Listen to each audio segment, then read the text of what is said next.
I wouldn't say that he was challenging, and I'm certainly not challenging independent advisory bodies.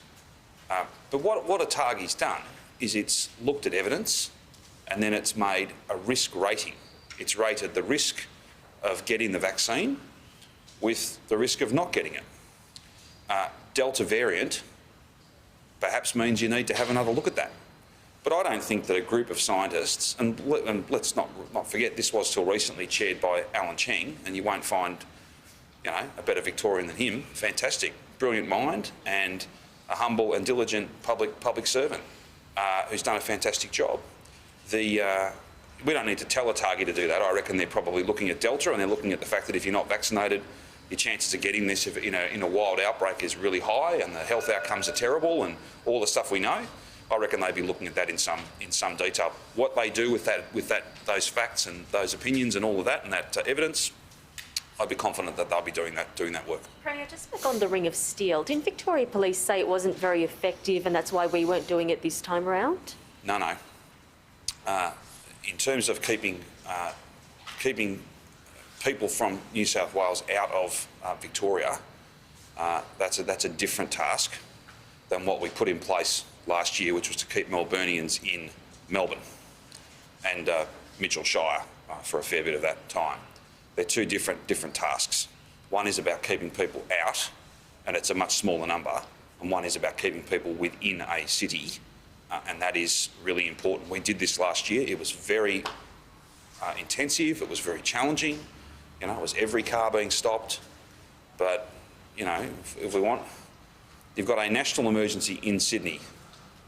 Let's not have that turn into a national emergency in every part of our nation.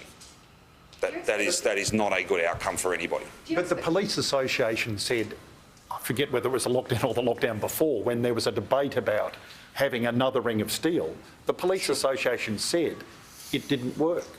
Well, the numbers would tell a different story. I'm not here for a quarrel with the TPA, but the numbers, we went from many hundreds of cases a day to zero.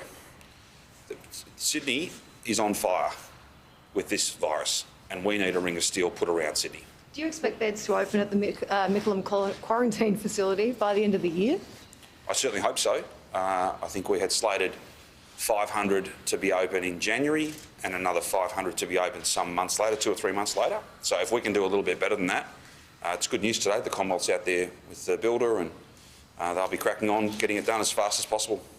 That's so much better than trying to use accommodation for tourists as accommodation to quarantine this virus. It's really challenging. So a specific purpose-built, lots of open air, built for the task. That's obviously a much better outcome. Have you spoken to other premiers ahead of National Cabinet about this idea of Sydney needing a Ring of Steel? Have you got support for calling for that? No, it'll be a matter for other premiers to have their own views. Different states are in different positions. Like no one's getting into WA, and they're a fair way away from Sydney, fair way away from all of us, really.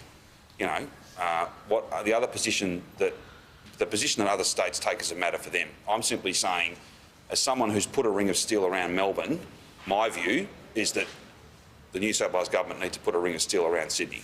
But do you think that's why case numbers were driven down, or was it because that we were all compliant, people stuck to their 5 kilometre bubble? Maybe it's not the Ring of Steel that was the remedy. We had a very, very small number of people who were permitted to go to work. We had 1 hour of exercise at one point or another for 5Ks from home. We had a curfew. We had all manner of different things, and we had a Ring of Steel. And all of those things contributed. Have you started talking to the AFL about the